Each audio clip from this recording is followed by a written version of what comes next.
हमारे बीच में आज के इस विषय को प्रस्तुत करने के लिए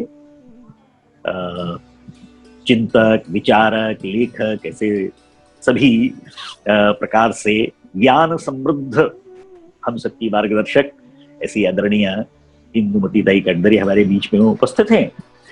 पुनरुत्थान विद्यापीठ की माननीय कुलपति हैं। जीवन पर्यंत उन्होंने केवल शिक्षा में ही अपना संपूर्ण समय अध्ययन और अध्यापन में लगाया है। मैं आप सबकी ओर से उनका हार्दिक स्वागत और अभिनंदन करता हूं और उनसे प्रार्थना करता हूं कि वे हमारा आज ये विषय अर्थात भारतीय शिक्षा मनोविज्ञान इस विषय पर मार्गदर्शन करें। और बाद में इस बीच में मैं पुनः उस बात को जोड़ देता हूं कि आप लोग चैट बॉक्स में अपने प्रश्न डाल सकते हैं जिनको मैं नोट करूंगा। आदरणीय दाई।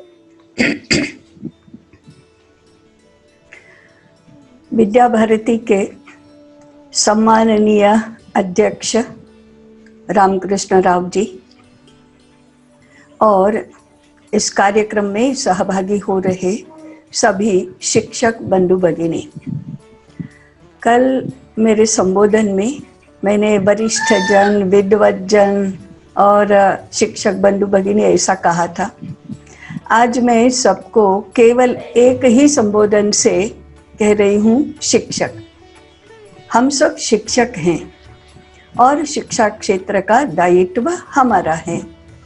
इस मनोभाव से ही हम शिक्षा से संबंधित किसी भी विषय पर चर्चा करने के अधिकारी बनते हैं। अभी प्रस्तावना में अवनीश जी ने कुछ सूत्र बताए हैं। उन सूत्रों को लेकर और सर्वथा शुद्ध भारतीय संदर्भ लेकर ही हम इस विषय की चर्चा करेंगे। शुद्ध भारतीय संदर्भ लेना हमारे लिए तात्विक या शास्त्रीय चर्चा के लिए अत्यंत आवश्यक है। कल भी मैंने कहा था कि जब हम कार्य योजना की बात पर आते हैं, प्रत्यक्ष फील्ड वर्क के बात पर आते हैं, तब हम सारे व्यावहारिक संदर्भों का विचार करेंगे।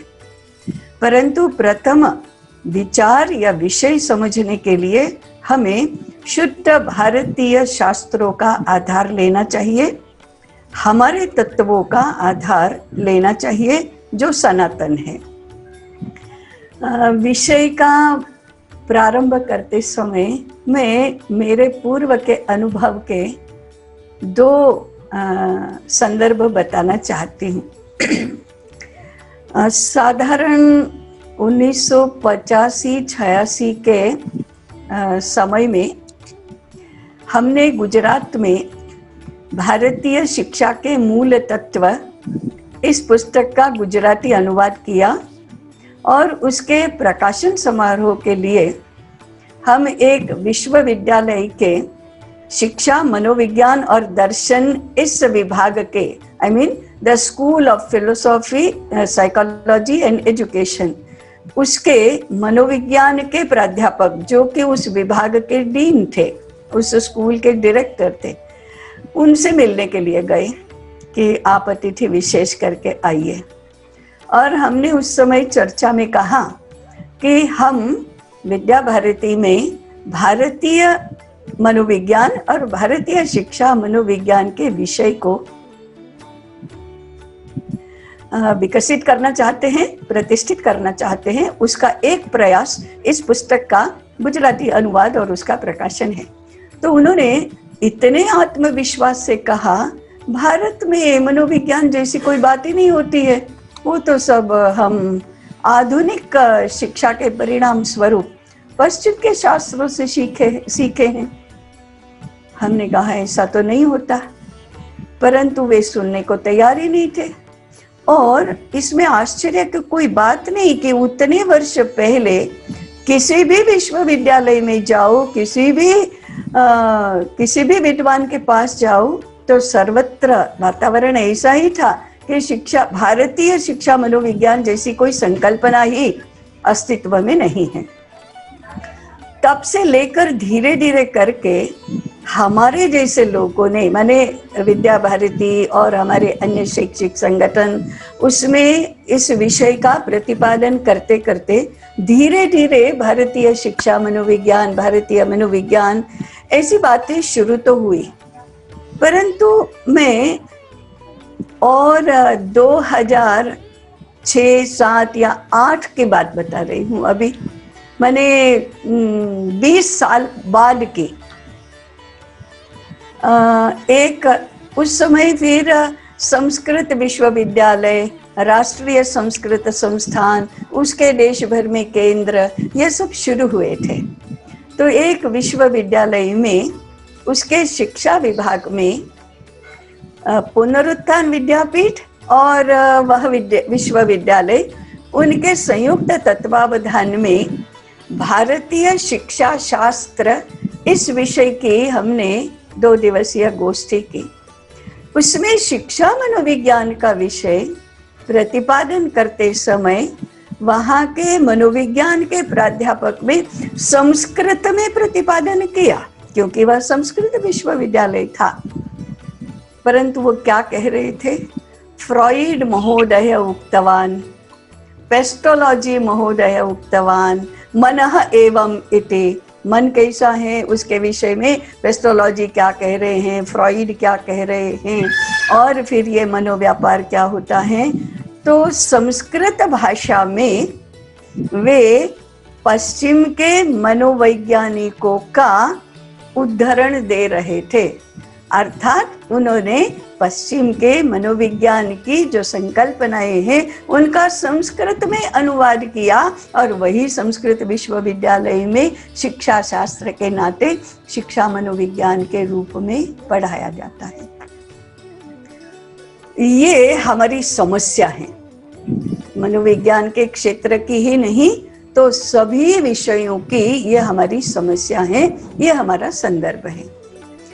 एक तीसरा स्तर बताती हूँ कि भारतीय मनोविज्ञान और भारतीय शास्त्रों का अध्ययन करने वाले भारतीय मनोविज्ञान और भारतीय शिक्षा मनोविज्ञान के विभिन्न आयामों की चर्चा करते हैं और उसका विवेचन करते हैं, विश्लेषण करते हैं, शास्त्रों के संदर्भ बताते हैं।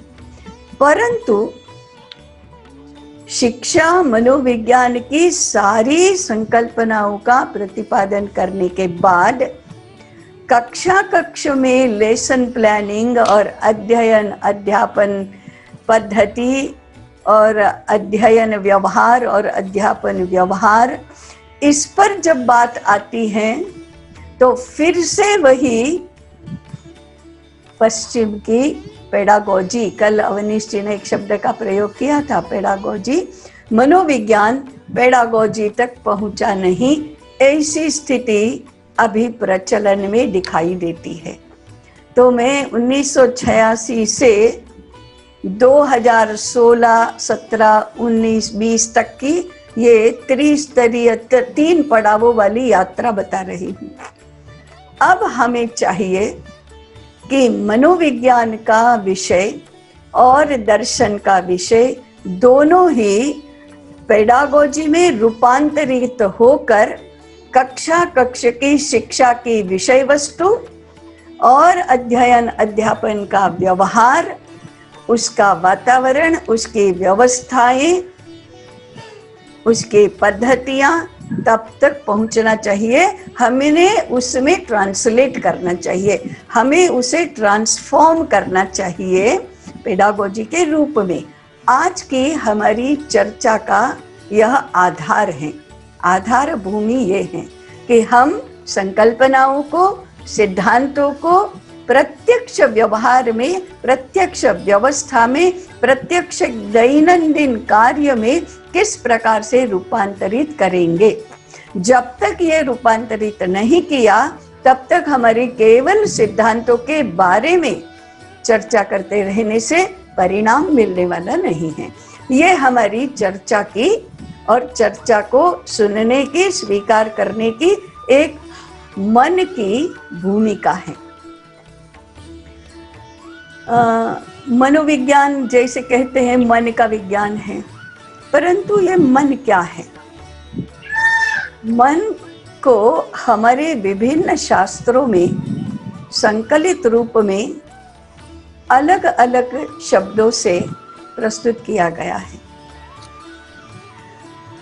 एक उपनिषद कहती है मन एव मनुष्याणाम कारणम बंधमो, मनुष्य बंध है और कारण उसका मन ही है।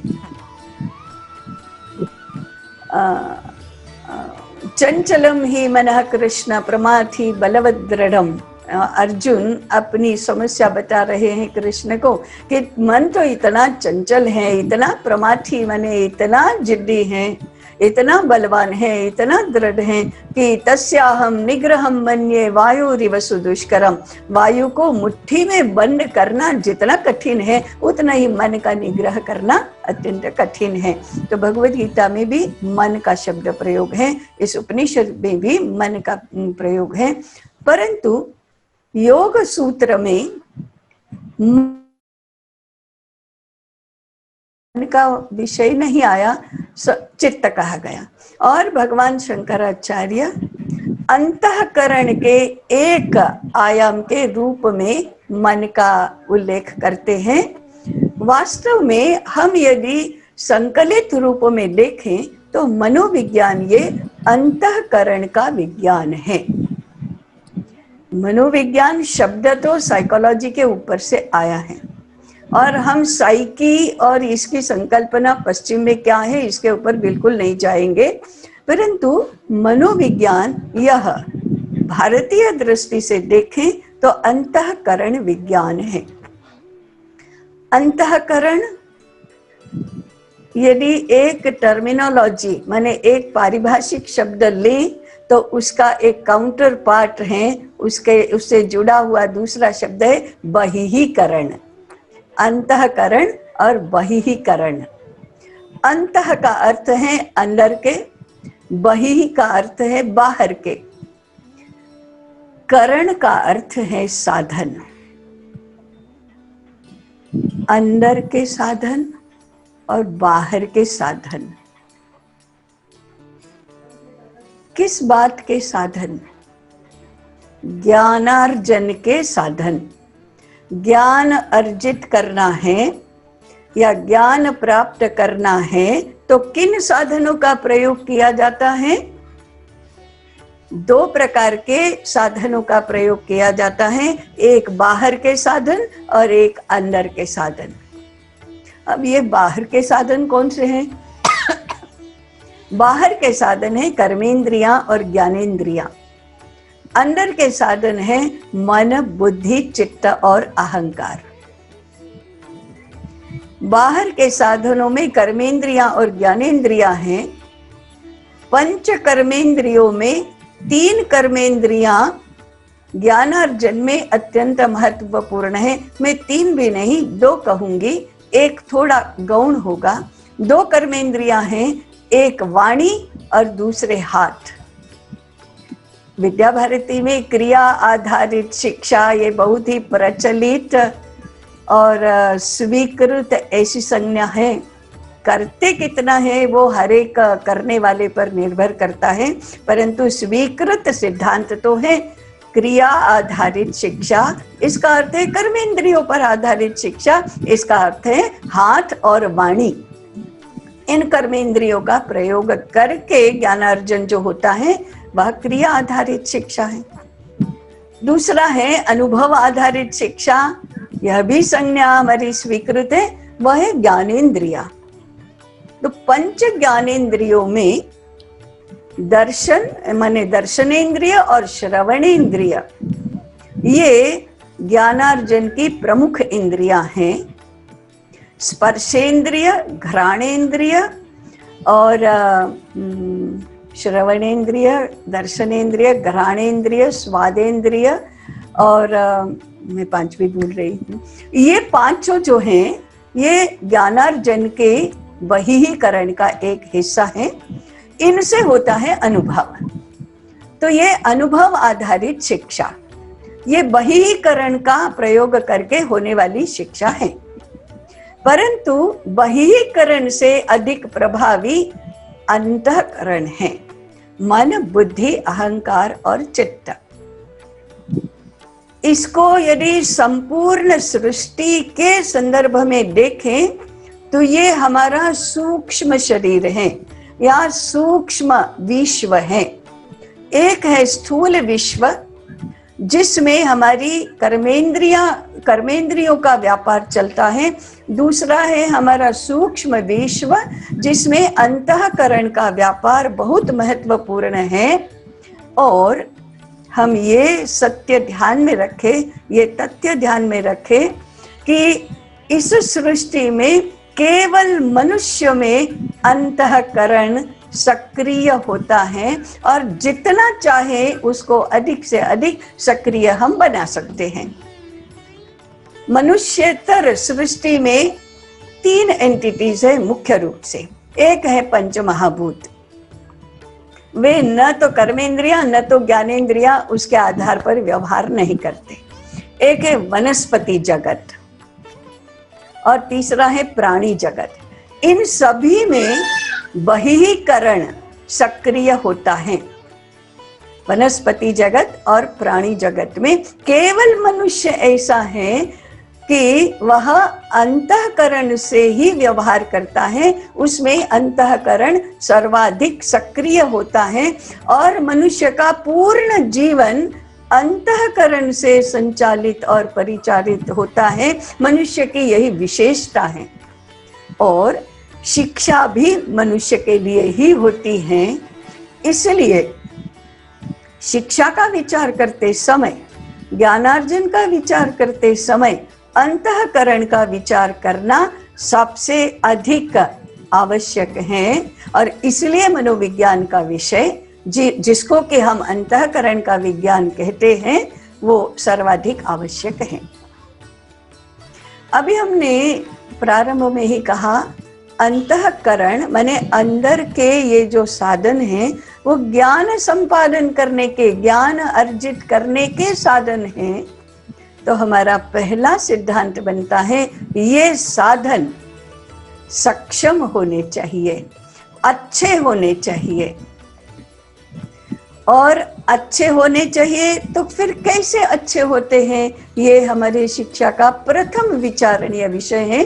ये कैसे होते हैं, तो फिर अंतःकरण का हमारा स्वभाव कैसा है, अंतःकरण माने उसका विकास कैसे होगा। हम विकास को इतना महत्व देते हैं कि ये विकास ये भी कुछ और एक लक्ष्य प्राप्त करने का साधन है, ये भूल जाते हैं। तो अंतःकरण का विकास, इसको एक पड़ाव मानकर हम इसके विकास की संकल्पना का विचार करेंगे। यह विकास हो जाने के बाद बहुत कुछ करना है, इसका हम ध्यान रखेंगे।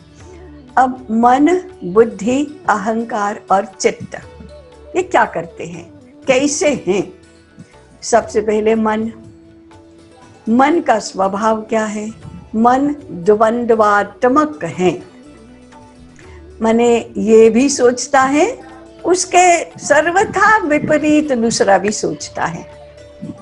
और इसमें से सारे द्वंद्वात्मक शब्द हमारे शब्दकोश में आए हैं। सुख दुख, हर्ष शोक, आनंद विषाद, मान अपमान, रुचि अरुचि, अच्छा बुरा, ये सारे जो द्वंद्वात्मक शब्द हैं बहुत ही सीधे साधे सिद्धांत से समझा जाता है कि ये मन के विषय हैं सारे। अच्छा लगना अच्छा नहीं लगना मन को होता है, सुख और दुख मन को होते हैं, मान और अपमान मन को होते हैं, रुचि अरुचि मन का विषय है, हर्ष शोक मन का विषय है। मन इन अच्छे और बुरे भावों का अनुभव करता है और व्यवहार को भी प्रेरित करता है। तो ये मन का पहला स्वभाव है द्वंद्वात्मक, संकल्प विकल्प करता रहता है। दूसरा है मन चंचल है। चंचल है अर्थात एक स्थान पर स्थिर नहीं रहता है। मनोविज्ञान का एक सूत्र कहता है 1 सेकंड में मन 300 अलग अलग स्थानों पर जाकर वापस आता है। उसको, उसकी गति को कोई सीमा ही नहीं है, उसकी गति को कोई तुलना ही नहीं है। उल्टे हनुमान की गति को मनोवेग ऐसा कहा गया है। मन की गति बहुत ही अतुलनीय है। आज इस क्षण में यहाँ है तो क्षणार्ध में अमेरिका पहुंच जाता है, क्षणार्ध में चंद्र पर पहुंच जाता है। मन का विश्व है, ये काल्पनिक नहीं है, ये सत्य है। जितना सत्य हमारा ये दर्शन है, हम इंद्रियों के अवयवों का हम अनुभव कर रहे हैं, स्पर्श से, दर्शन से, उतना ही या उससे भी अधिक प्रभावी मन के अनुभवों का, मन के संवेदनों का अस्तित्व है। और ये सूक्ष्म जगत है। हो सकता है ये इंद्रिय गम्य ना हो, लेकिन मनोगम्य है। मनोगम्य विश्व का स्वीकार करना, ये मनोविज्ञान का क्षेत्र है। मैं इस समस्या पर आऊंगी, अथवा अभी मैं इसका उल्लेख कर देती हूँ। मनोगम्य विश्व को हम प्रमाण नहीं मानते हैं, हम मनोगम्य अनुभवों को इंद्रिय गम्य बनाकर ही उसको स्वीकार करते हैं। ये वैचारिक क्षेत्र का बहुत बड़ा आह्वान है कि हम सूक्ष्म जगत को अधिक प्रभावी, अधिक मूल्यवान, अधिक महत्वपूर्ण इस रूप में स्वीकार करेंगे कि नहीं। अंतःकरण का विश्व, ये सूक्ष्म जगत मनुष्य स्पेसिफिक है। तो मनुष्य स्पेसिफिक विश्व को हम कल्पना में, विचार में, बुद्धि में कितना स्वीकार कर सकते हैं? हमारी बुद्धि के लिए आह्वान है ये। खैर, मैं मन की बात कर रही थी। द्वंद्वात्मक है, चंचल है, उत्तेजित होता है, अशांत होता है। उत्तेजनाएं कैसी? हर्ष भी उत्तेजना है। कुछ रुचि का विषय आया तो एकदम रुचि, हर्षान्वित करने वाले समाचार सुने तो एकदम उत्तेजना होती है। कोई अरुचिकर विषय सामने आया, एकदम रिएक्ट होते हैं, इसका मतलब उत्तेजित होते हैं। तो मन उत्तेजनाओं का अनुभव करता है, मन आसक्त हो जाता है। ये आसक्ति, उत्तेजना, चंचलता, संकल्प विकल्प, ये सारे अगर इसी अवस्था में रहे तो हमारे ज्ञानार्जन में बाधक बनते हैं। इसलिए मन को शांत करना, मन को अनासक्त बनाना और मन को स्थिर अथवा एकाग्र बनाना, ये मन के विकास का एक मन के विकास का अर्थ है। पहले मन ऐसा होना चाहिए, तभी हम कहेंगे कि हम ज्ञानार्जन कर सकते हैं, नहीं तो नहीं कर सकते। इसलिए मन को अच्छे भावों से युक्त बनाना, संकल्प विकल्प रहित बनाना, शांत अवस्था में उसे स्थित करना और अनासक्त बनाना, ये हमारे शिक्षा क्रम में मन की शिक्षा के रूप में महत्वपूर्ण विषय के रूप में स्थान प्राप्त करना चाहिए। आज सार्वत्रिक रूप से मन की शिक्षा का विचार कभी किया ही नहीं जाता है। मन में आए वो करने को मिले तो उसे स्वतंत्रता माना जाता है, उसे अपना अधिकार माना जाता है। मन में आए ऐसा करना नहीं। मन की शिक्षा का स्वरूप है मन में आए ऐसा नहीं करना, उसको ये अभ्यास होना, उसका निग्रह ये अभ्यास होना। अब संपूर्ण योग शास्त्र जो है उसका मुख्य विषय यही है, मन को ठीक करो। नैतिक शिक्षा का विषय यही है, मन को ठीक करो। योग शिक्षा का मुख्य केंद्रवर्ती विषय यही है, मन को ठीक करो। और हम योग को आधारभूत रूप विषय के रूप में अगर स्थान दे रहे हैं, नैतिक शिक्षा को यदि आधारभूत विषय के रूप में स्थान दे रहे हैं, तो उसका अध्यापन ठीक हो रहा है कि नहीं हो रहा है, इसकी परीक्षा छात्र की परीक्षा नहीं है, उसकी परीक्षा ये है कि हमारे छात्र शांत है कि नहीं, मनस्थिति उनकी शांत है कि नहीं, वे अनासक्त है कि नहीं, एकाग्रता उनकी है कि नहीं, इंद्रिय संयम है कि नहीं, यही इसकी परीक्षा है। इसकी परीक्षा अन्य विषयों की तरह नहीं होती है, इसकी परीक्षा व्यवहार में होती है, मनस्थिति में होती है। तो ये सबसे पहले ये मन जो है उसके लिए, इसके लिए मैं आगे आऊंगी। दूसरा है बुद्धि। अब बुद्धि ये बहुत ही मूल्यवान वरदान है, भगवान ने मनुष्य को दिया हुआ। यह बुद्धि जो है वह जानती है, समझती है, वह विश्लेषण करती है, संश्लेषण करती है, तुलना करती है, तर्क करती है, विवेक करती है, निर्णय करती है। और बुद्धि से जो परिचालित होता है वह बुद्धिमान होता है। तो बुद्धि जिसके पास है वही ज्ञानार्जन कर भी सकता है, नहीं तो वह ज्ञानार्जन नहीं कर सकता। अब बुद्धि के संबंध में बहुत सादी सीधी एक तुलना अगर करें तो आज हमारे छात्रों की जो समस्या है वो बुद्धि से संबंधित है। और बुद्धि से संबंधित जो समस्याएं हैं उनका एक मूल कारण मन भी है कि मन विकसित नहीं हुआ, मन स्थिर नहीं हुआ, एकाग्र नहीं हुआ, शांत नहीं हुआ, अनासक्त नहीं हुआ, इसलिए बुद्धि की समस्याएं भी पैदा होती हैं। एक पात्र में हम दूध भरना चाहते हैं। इस पात्र में 200 ग्राम 200 मिलीलीटर दूध समा सकता है। ऐसा जानकर हम उसमें दूध डालने का प्रारंभ करते हैं, लेकिन दूध तो डल जाता है, लेकिन हम देखते हैं कि पात्र में तो दूध गया ही नहीं।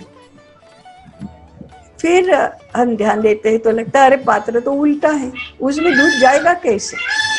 हमारे छात्रों के बुद्धि के पात्र उल्टे होते हैं। इसका अर्थ है वे कक्षा में है ही नहीं, अभी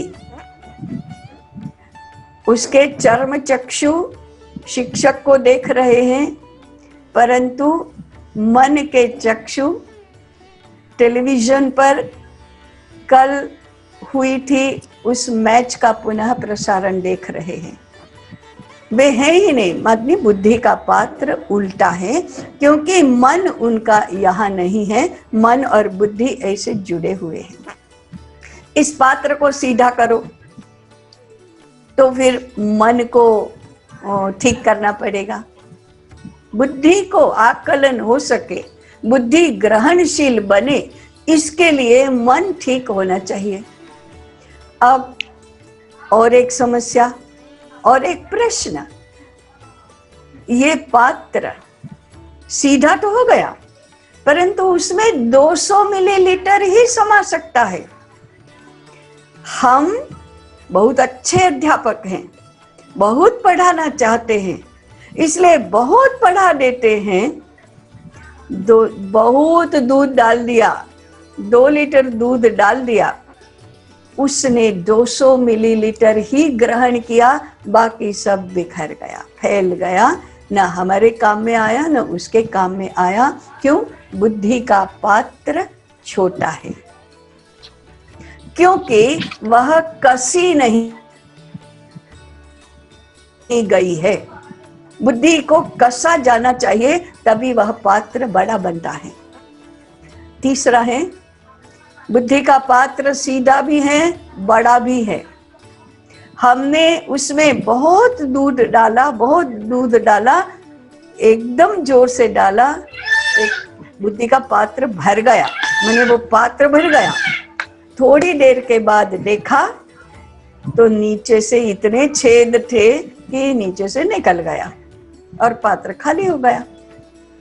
आज पढ़ाते हैं तब तो उनको भी लगता है कि हमको समझ में आ गया, आज सुना, अभी सुनते सुनते समझ में आते, समझ गए। कल थोड़ा ही उसमें से स्मरण में रहा, थोड़ा ही समझ में भी रहा, और दिनों दिन बीतते जाते हैं और इतना धुंधला हो जाता है, इतना धुंधला हो जाता है कि कुछ था, ऐसा कभी कुछ सुना था, ऐसा कभी कुछ पढ़ा था, ऐसा कभी कुछ अध्यापक ने कहा था, आज तो कुछ अभी ध्यान में नहीं, फिर से बताओ। तो हुआ क्या, बुद्धि का पात्र ऐसा छेद वाला है और इसका कारण भी मन ही है, इसका कारण भी मन ही है। वो इतना उत्तेजित अवस्था में रहता है कि वो बुद्धि उसको ठीक रूप से जैसे सुना है वैसे, जैसे पढ़ा है वैसे, जैसे जाना है वैसे ग्रहण ही नहीं कर पाती। वो टुकड़ों में बंट जाता है, थोड़ा बहुत इधर का उधर का ऐसा ध्यान में रहता है। मैं कक्षा की समस्याओं के बारे में बता रही हूँ। एक पात्र में अगर पानी भरा है, वह शांत है, निवात निष्कंप, माने वो निष्कंप पानी है, शांत है। उसमें यदि हम अपना चेहरा देखते हैं तो जैसा है वैसा दिखाई देता है, परंतु वह पानी चूल्हे पर रखा है उस पात्र और उबलता है। तब उसमें यदि हम चेहरा देखेंगे तो कभी नाक दिखाई देगी, कभी कान का टुकड़ा दिखाई देगा, कभी ये दिखाई देगा, चेहरा जैसा है वैसा और पूरा का पूरा नहीं दिखाई देता।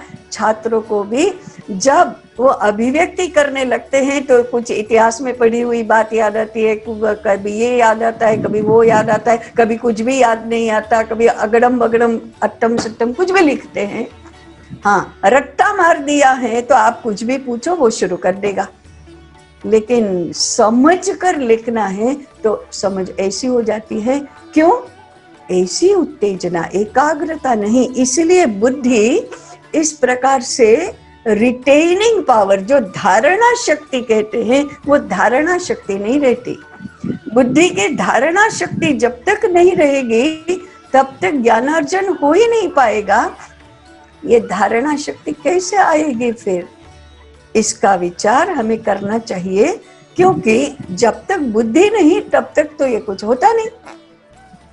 और चौथी समस्या है, पात्र सीधा भी है, बड़ा भी है, बिना छेद का भी है, लेकिन आज दूध डाला तो दूसरे दिन देखा कि वो सब फट गया, विषैला हो गया, क्योंकि वह पात्र गंदा था। उसमें दाल या सब्जी बनाई थी, उसके बाद साफ नहीं किया, वो सूख गया, उसमें दूध डाल दिया तो वो फट गया और खराब हो गया। सद्बुद्धि भी चाहिए।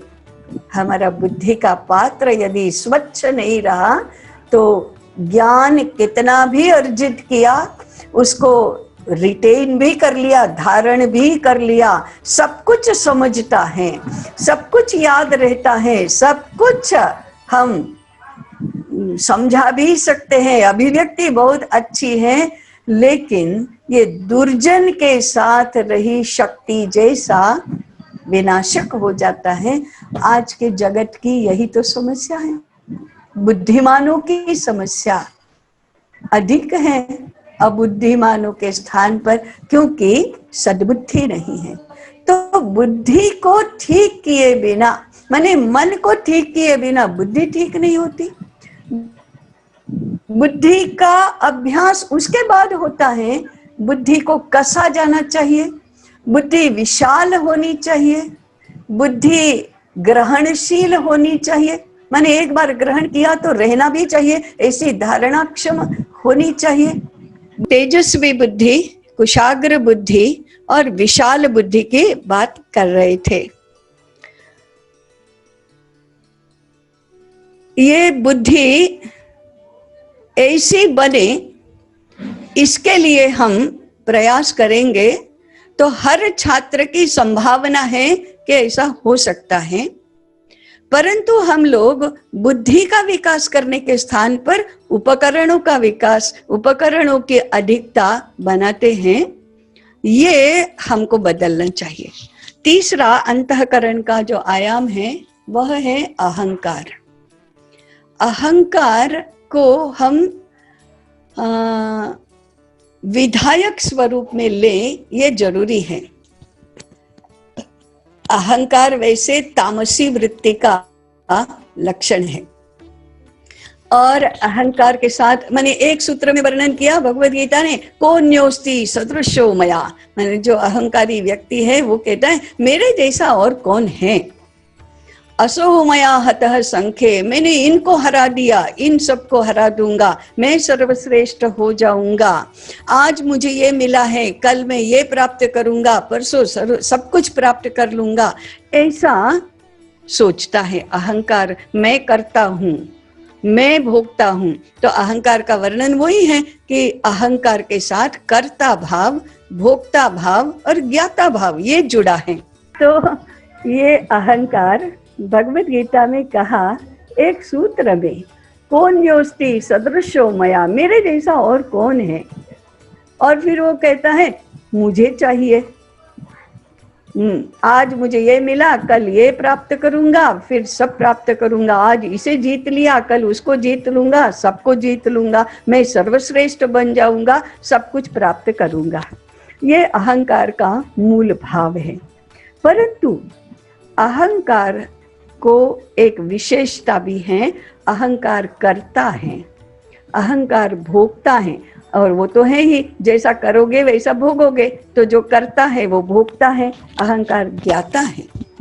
और व्यवहार में देखेंगे एक भी क्रिया बिना कर्ता के तो होती ही नहीं है, इसे और कर्ता तो अहंकार है। तो ये करने वाला है वो अहं है। इस अहंकार को विधायक रूप में कैसे हम बलवान बनाए, कैसे सक्षम बनाए, ये हमको शिक्षा में सोचना चाहिए।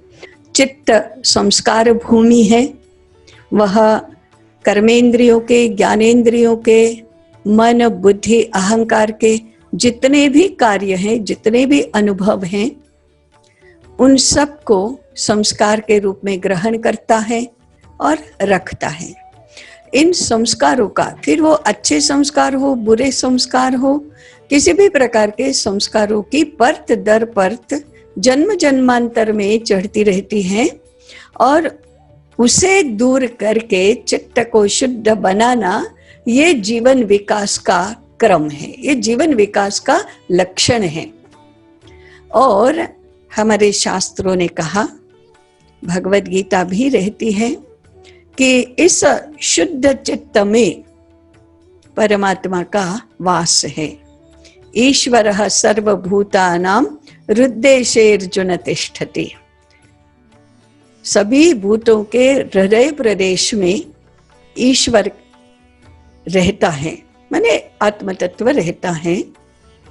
ये हृदय प्रदेश ही चित्त है।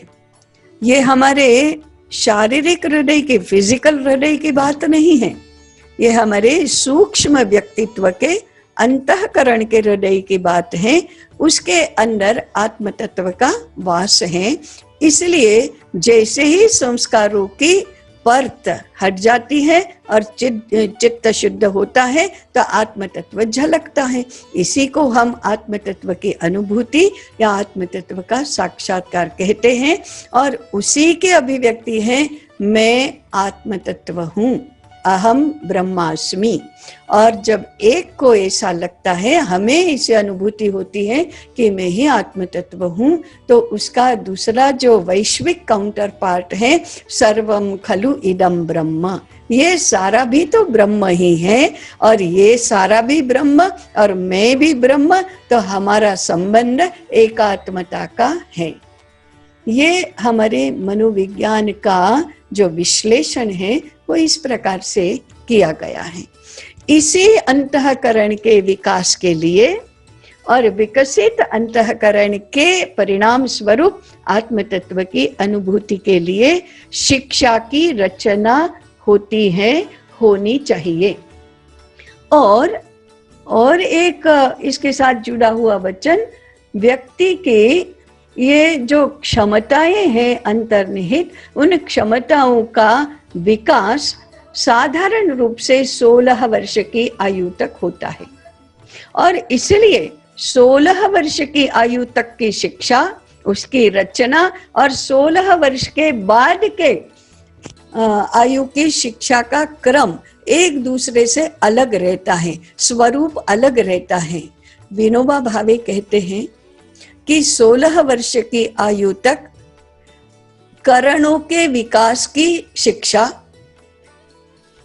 साधनों के सक्षम बनाने की शिक्षा, और 16 वर्ष के बाद इन सक्षम करणों से, सक्षम साधनों से जो भी विषय ग्रहण करने हैं, उन विषयों को ग्रहण करने की शिक्षा, ऐसे उसका अंतर होता है। हम लोग प्राथमिक माध्यमिक शिक्षा के क्षेत्र में हैं, तो हमें करणों के और विशेष रूप से अंतःकरण के विकास की शिक्षा पर अधिक जोर देना चाहिए। और इसलिए सूत्र हैं, हमारे सारे विषय साधन हैं और अंतःकरण का विकास, करणों का विकास, ये साध्य है इसके लिए। और फिर 16 वर्ष के बाद आज की व्यवस्था में कहें तो हायर सेकेंडरी और उच्च शिक्षा, ये सब विकसित करणों से विषयों के ज्ञान को साध्य मानना, ऐसा इसका साध्य साधन संबंध है करण और विषयों का। ये तो इसका एक बहुत प्रमुख ऐसा आयाम है। हम अपने विषयों की ओर देखें कि इन विषयों की रचना करणों के विकास के लिए हो रही है या नहीं हो रही है।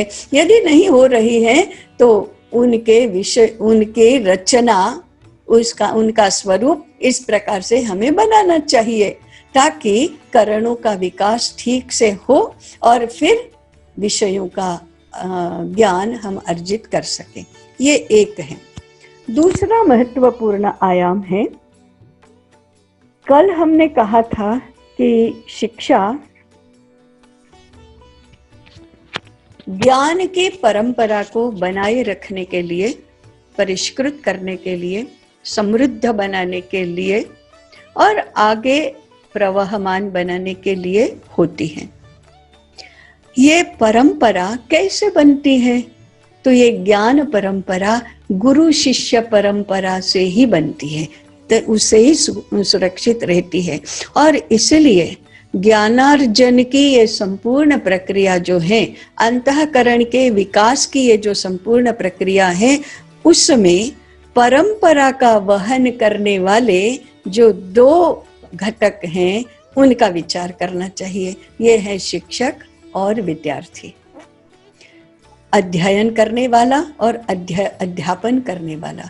इन दोनों के अंतःकरण कैसे हैं और इन दोनों के संबंध कैसे हैं, ये हमारे शिक्षा मनोविज्ञान का अत्यंत महत्वपूर्ण विषय है और इसकी ओर हमें फिर से ध्यान देने की आवश्यकता है। इसके कुछ प्रमुख सूत्र हैं। आज मुझे और 5 मिनट दे दीजिए क्योंकि इस विषय को मैं जरा ठीक से बताना चाहती हूँ। मुझे स्मरण में है कि अध्यक्ष महोदय के लिए मुझे कुछ समय बचाकर रखना है, फिर भी मैं इस विषय को जरा बताऊंगी। शिक्षक और विद्यार्थी, अध्ययन करने वाला, अध्यापन करने वाला, एक देता है, दूसरा लेता है। ये देने और लेने की प्रक्रिया कैसे होती है, ये संबंध कैसे बनता है?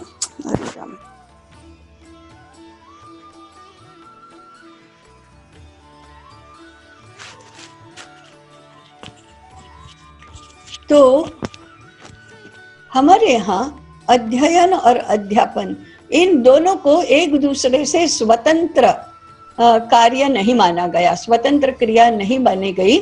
दोनों एक सिक्के के दो पक्ष हैं।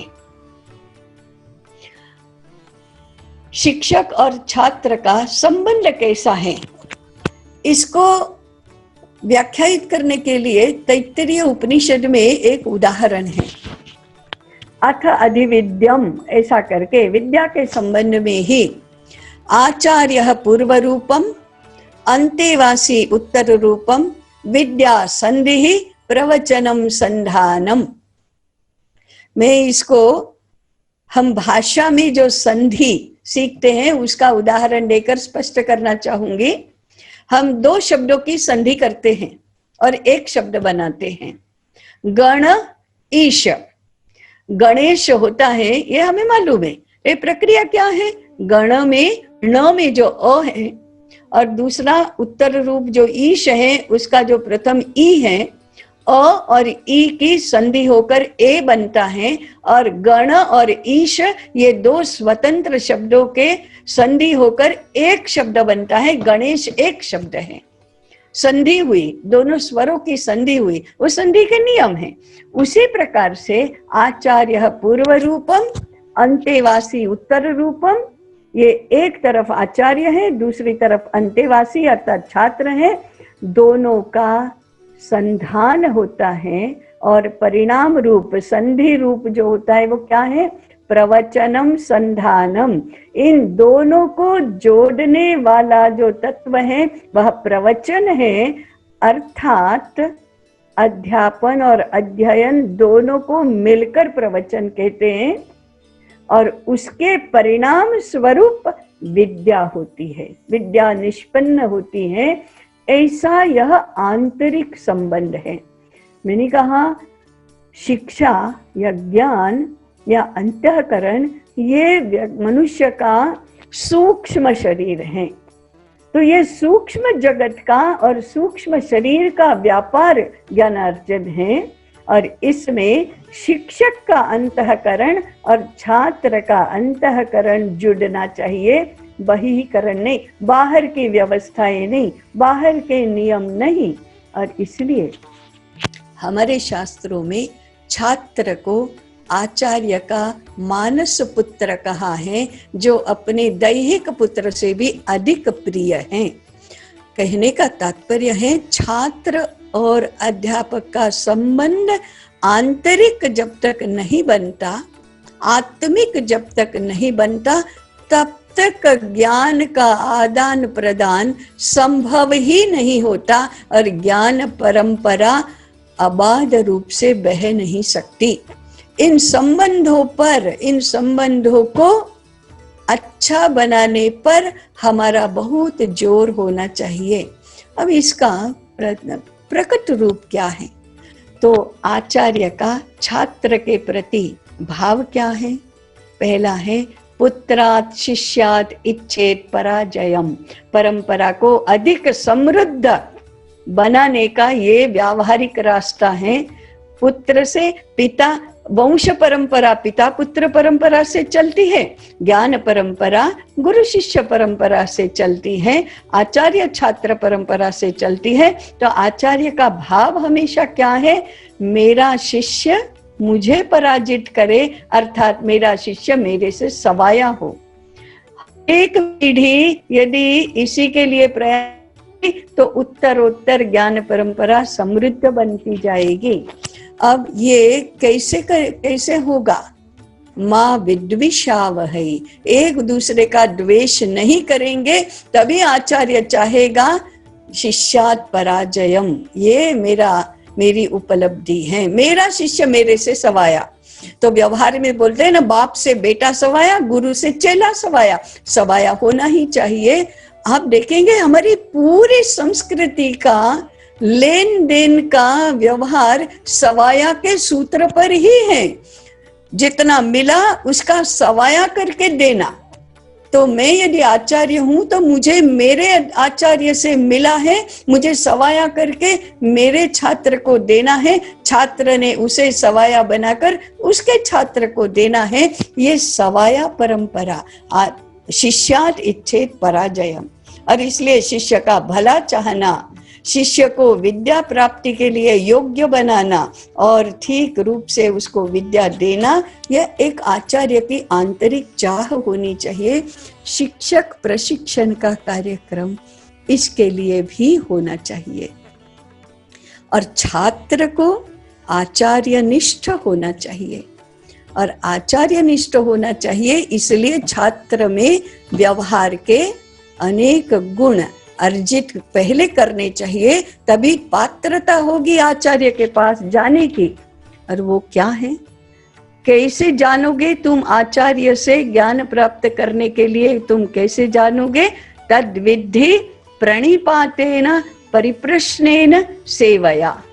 सेवा करने की वृत्ति है, तत्परता माने जब गुरु कहे तब पढ़ने के लिए तैयार, जो भी करना है करने के लिए तैयार, ऐसी तत्परता। और प्रणिपात माने विनम्र होना। छात्र के लिए ये आवश्यक गुण है। ये अगर पैदा नहीं किए तो आचार्य कैसे विद्या देगा? दे नहीं सकता। अपात्र को विद्या नहीं देना। और कैसे प्राप्त होती है? कौन से गुणों से? श्रद्धावान लभते ज्ञानम तत्परः संयतेन्द्रियः। इंद्रिय संयम यदि नहीं है तो विद्या प्राप्त नहीं हो सकती। श्रद्धा नहीं है अंतःकरण में तो विद्या प्राप्त नहीं हो सकती।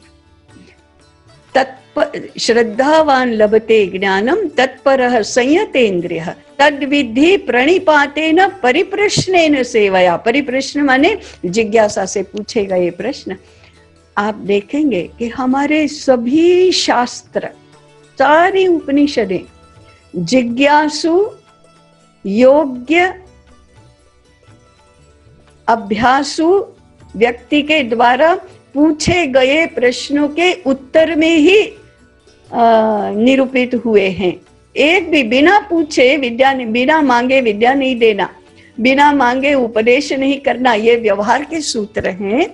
तो एक छात्र को एलिजिबिलिटी निर्माण करना विद्या प्राप्ति के लिए, उसको तैयार करना, अंतःकरण की भूमि ठीक करना, और एक आचार्य को छात्र परायण बनाना माने छात्र प्रिय होना, और उसे अपने से सवाया बनाने की वृत्ति होना, चाह होना। और इसलिए परस्पर में द्वेष नहीं होना। यही तो वो शांति मंत्र ओम सहना भवतु इसी को बताता है। हम साथ मिलकर करें और एक दूसरे, हमारा दोनों का अध्ययन तेजस्वी हो। अध्यापन जैसा शब्द मूल शब्द है ही नहीं, अध्ययन ही मूल शब्द है। अध्यापन तो अध्ययन के लिए, प्रेरित करने के लिए शब्द हैं, ये प्रेरक रूप है। इसलिए आचार्य छात्र दोनों मिलकर जो करते हैं, एक दूसरे के प्रति निष्ठावान बनकर जो करते हैं, वही विद्याध्ययन होता है और उसी से ज्ञान परंपरा समृद्ध बनती है। ये हमारा राष्ट्रीय दायित्व है। विनोबा भावे कहते हैं, छात्र आचार्य परायण होना चाहिए, आचार्य छात्र परायण होना चाहिए, दोनों ज्ञान परायण होने चाहिए और ज्ञान सेवा परायण होना चाहिए। मुझे लगता है कि ये जो व्यवस्थिति करनी है हमारी शिक्षा व्यवहार की, व्यवस्था की और वातावरण की, ये इस सूत्र को ध्यान में रखकर करना चाहिए कि छात्र आचार्य परायण होना माने आचार्य के प्रति एकनिष्ठ, आचार्य के प्रति आदर, आचार्य के प्रति उसका आज्ञा पालन करने के लिए तैयार। आचार्य छात्र परायण माने उसके भले की कामना करना, उसे ज्ञानवान बनाना, अपने से सवाया बनाना। दोनों ने मिलकर ज्ञान निष्ठ बनना। कल भी मैंने ज्ञान निष्ठा का उल्लेख किया था। ज्ञान की प्रतिष्ठा को कम नहीं होने देना, ज्ञान का अपमान नहीं होने देना, ज्ञान को अर्थ के सापेक्ष बनाकर उसका अपमान नहीं करना, ये दोनों का मिलकर कर्तव्य है। और ऐसे ज्ञान को सेवा परायण बनाना माने विश्व कल्याण के लिए प्रयुक्त करना, ये हमारे विद्या क्षेत्र का संदर्भ है। तभी अब ये सारे मनोविज्ञान के ही विषय हैं, क्योंकि अपने सबके अंतःकरण को ही इसके लिए सिद्ध करना है और मनोविज्ञान ये अंतःकरण विज्ञान ही है। मैंने अंतःकरण का स्वभाव जानना, उसकी क्षमताएं जानना, ये क्षमताओं में वृद्धि कैसे होती है इसकी मीमांसा करना और उसका विनियोग कहाँ करना ये जानना, यही तो मनोविज्ञान का क्षेत्र है। ये जो पाश्चात्य पद्धति से मनोविज्ञान का अध्ययन होता है उसमें जरा भी अटकना नहीं चाहिए, जरा भी मोहित नहीं होना चाहिए, उसको अपने मार्ग की ज्ञान साधना की बाधा भी नहीं बनने देना चाहिए।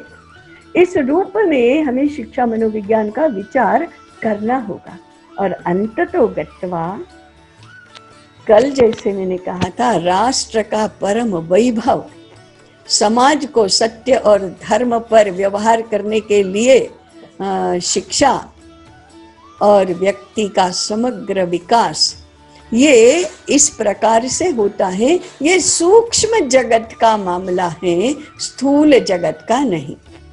स्थूल जगत को सूक्ष्म जगत के साथ समरस बनाना, इसका दायित्व सूक्ष्म जगत का है और सूक्ष्म जगत में व्यवहार करने वाले मनुष्य का है।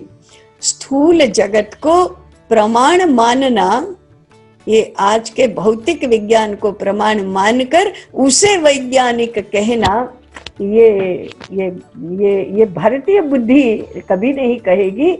स्थूल जगत को उसके स्थान पर प्रतिष्ठित करना और उसको सूक्ष्म जगत के साथ समायोजित करना, और तभी परस्पर सुखी होंगे, परस्पर एक दूसरे का भला कर पाएंगे, और तभी समृद्धि भी, तभी अभ्युदय भी होगा और निश्रेयस भी होगा। थोड़ी मैंने अंत में कॉम्प्लिकेटेड बात तो कर दी है, परंतु मैंने सूत्र छोड़ा है, इसके ऊपर आप अधिक विचार करिए। ये वास्तव में ये मुद्दा विद्या के क्षेत्र में, बुद्धि के क्षेत्र में बहुत ही विचारणीय है। और अंत में मैं कहूंगी कि मनोविज्ञान के ये इन दो आयामों के बारे में मैंने बताया है।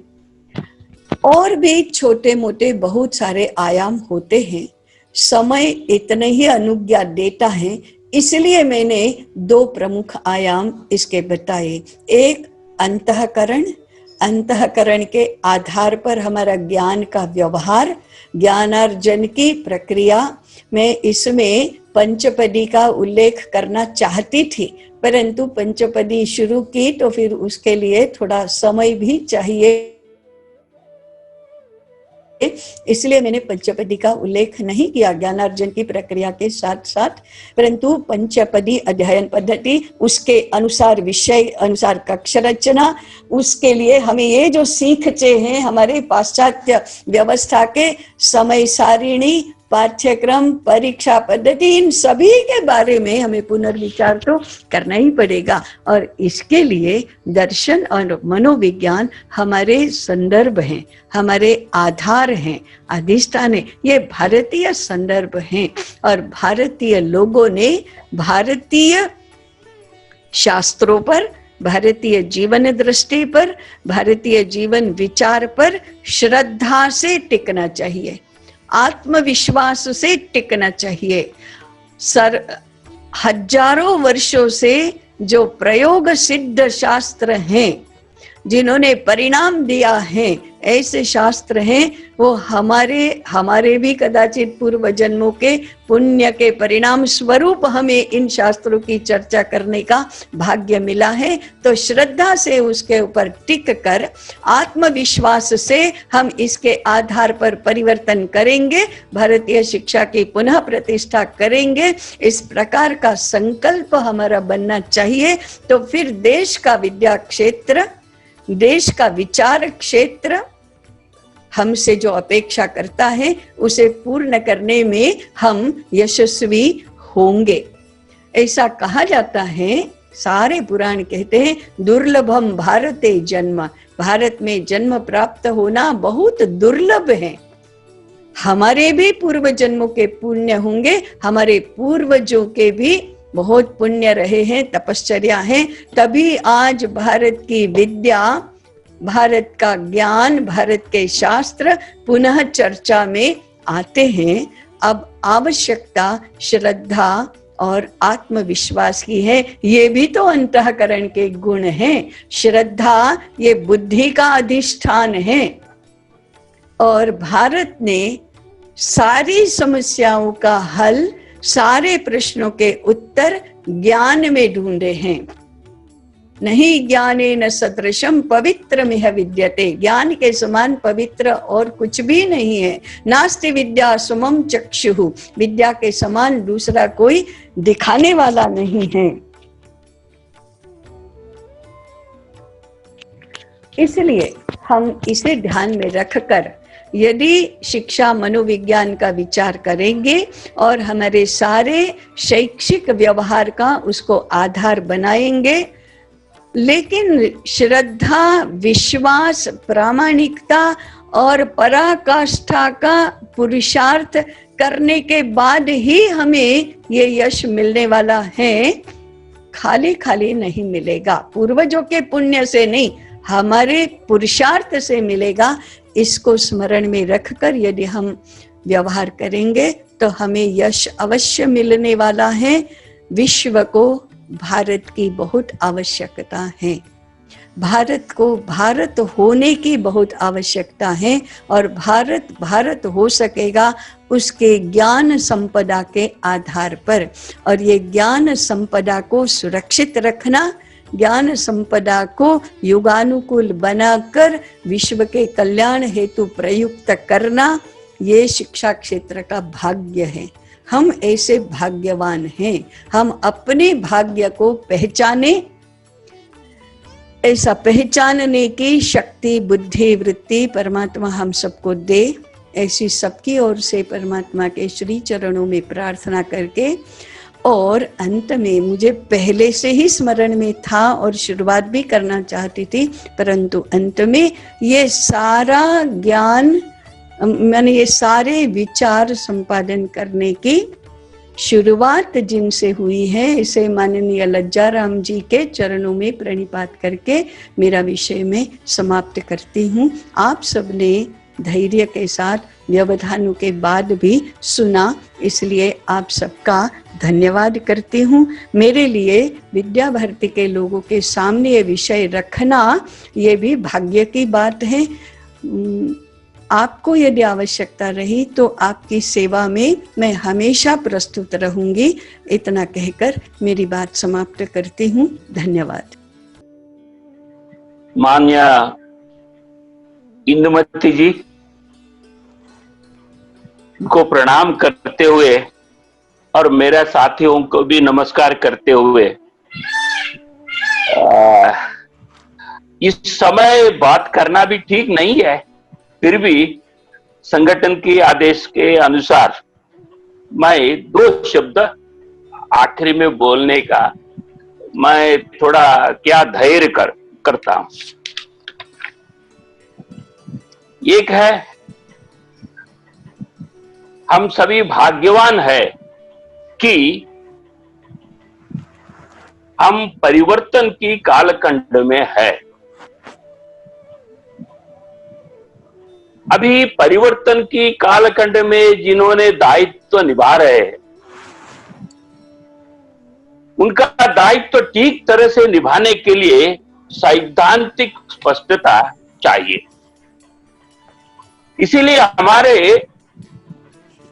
इतनी मूल सिद्धांत, सैद्धांतिक पक्ष जो है वो मजबूत होने पर ही व्यवहार पक्ष ठीक होगा। इसीलिए सैद्धांतिक पक्ष मजबूत करने के लिए हमको सारी विषय जो है एक कैप्सूल के रूप में हमको माननीय ताई जी ने हमारे सम्मुख रखा है। केवल ये सुनने पर हमारा काम समाप्त नहीं होता है। पहले जो सुना है इसके बारे में चिंतन मनन, जैसा कल अवनीश जी ने बताया, वैसे वो करते हुए और बाद में इसके लिए करणीय कार्य जो है वो भी लिख कर रखना। आदान प्रदान करेंगे और आगे भी जाएंगे। सारी दुनिया जब हमारे ओर देख रही है, हमको शुद्ध हम रहना, शुद्ध रखना ये भी जरूरी है। अभी आचार्य वृंद इतने बड़े हैं, सब उत्सुक भी है, इतने सारे तटस्थ लोग हमारे पास आ रहे हैं, हमको भी आनंद लग रहा है, हमको सुनने के लिए तैयार है, हमसे काम, हमारे साथ काम करने के लिए भी तैयार है। इसीलिए हम अध्ययन करें और चिंतन की प्रक्रिया जो है उसको आगे चलाने के लिए वैसे ही कोशिश हम जारी रखें और हम अध्ययन अध्यापन कार्य जो है वो करते रहे। अल्टीमेटली मैंने पूरा अगर देखे तो हमको दो काम ही करना है, एक सीखना और दूसरा सिखाना। ये जीवन भर, जीवन माने आजीवन पर्यंत ये सब चलाना है। इसके लिए आज ठीक दिशा हमको मिली है। इसके लिए सारी संगठन की ओर से मैं आभार प्रकट करता हूं और व्यक्तिगत भी मिलकर कुछ विषय मुझे सीखने को भी मिला और चर्चा करने को भी मिला और आगे भी ये जारी रखेंगे ऐसे आश्वासन देते हुए हम सभी को इतना अमृतपान हमको किया है, करवाया है। इसीलिए हम पुनः धन्यवाद देते हुए मेरा दो शब्द जो है मैं यही समाप्त करता हूं। सबको प्रणाम।